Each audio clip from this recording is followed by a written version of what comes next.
দেওয়া হবে, সেই কবর দেওয়ার পরে তার বিচার আল্লাহ পাক করবেন।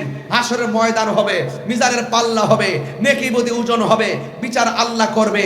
একটা লাশের নিরাপত্তা, লাশের হেফাজত আপনার বিবেক বলে দিচ্ছে লাশের হেফাজত করতে হবে, লাশকে নিরাপত্তা দিতে হবে। আর যখন আরেক মহল যখন কোন ধরনের ধর্মের ব্যাখ্যা অপব্যাখ্যার প্রশ্ন তুলে, যখন কবর থেকে লাশ তুলে আগুন দিয়ে পুড়ে দেওয়া হয়, ওই লোকগুলো যখন ধর্মের কথা বলে, আপনার বিবেক কি বলে? যারা লাশকে সুরক্ষা দেয় তারা আসল, নাকি লাশকে যারা পুড়িয়ে দেয় তারা আসল? যারা সুরক্ষা দেয় তারা যদি আসল হয়, তাদের হাতে হাত মিলাতে আপনার অসুবিধা কোথায়? তাদের সঙ্গে বুকে বুক মিলাতে আপনার অসুবিধা কোথায়? আমি পরিষ্কার ভাষায় বলতে চাই, যারা কবর থেকে লাশ তুলে আগুন দিয়ে পুড়িয়ে দেয়, যারা জান্নাতের টিকিট বিক্রির দোহাই দিয়ে মানুষদের ঈমানকে নিয়ে খেলা করে রাজনীতি করতে চায়, তারা কখনো সভ্য মুসলমান হতে পারে না।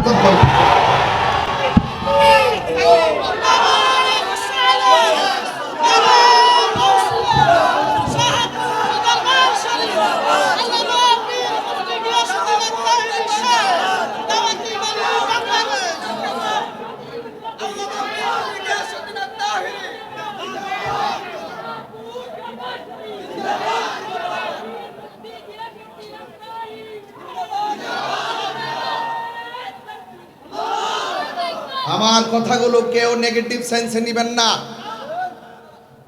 যদি আমার বক্তব্য যদি ওই গোষ্ঠীর কানে পৌঁছে, আমি তাকে বলবো সংশোধন হয়ে যাও, এখনো সময় আছে, ভালো হয়ে যাও। এই দেশে এখনো আল্লাহর ওলিদের উত্তরসূরিরা জিন্দা আছে।